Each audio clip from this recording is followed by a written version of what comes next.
BingX, a trusted global crypto exchange. Trade spot, futures, or copy top traders easily. Sign up via the link or referral code to get 30 USDT instantly, plus up to 1,500 USDT in bonuses for verification, deposit, and trading. New Zealand faces accusations of full-blown climate denial following a significant rollback of its methane emission reduction targets. Environmental campaigners are sharply criticizing the right-leaning coalition government's revised strategy, which dramatically lowers the ambition for curbing methane, a potent greenhouse gas integral to global warming.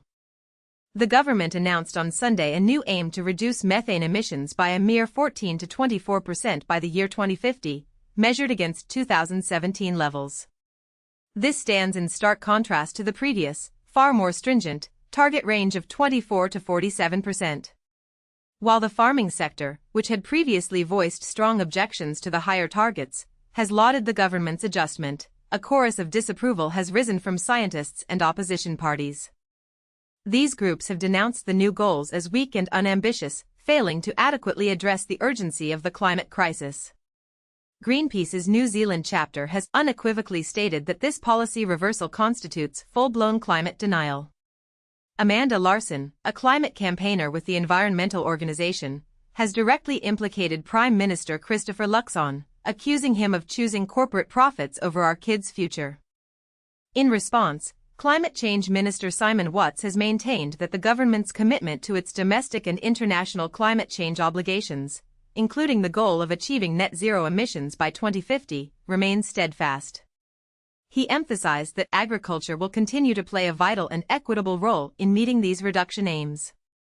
The government has also confirmed its intention to conduct a legislated review of biogenic methane targets in 2040 and has explicitly ruled out implementing any tax on agricultural methane emissions, citing concerns about the potential for farm closures.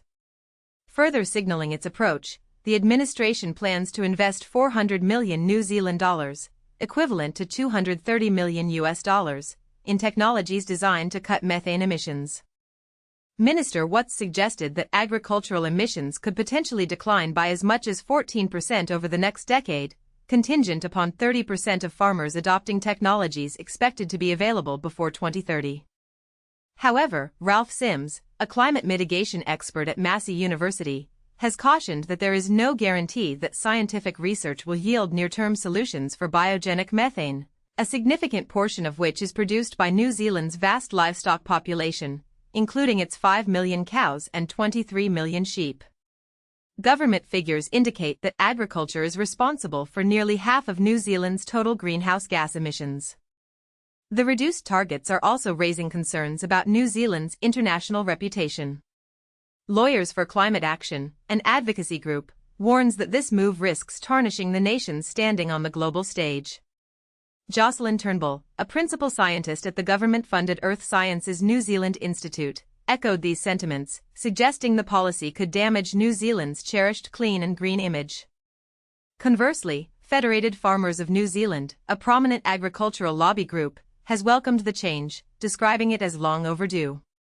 President Wayne Langford characterized the previous methane reduction targets as absolute madness and expressed relief, stating, "Farming families have been under huge pressure for a long time now, but it looks like that's finally coming to an end." The debate intensifies as New Zealand navigates the complex intersection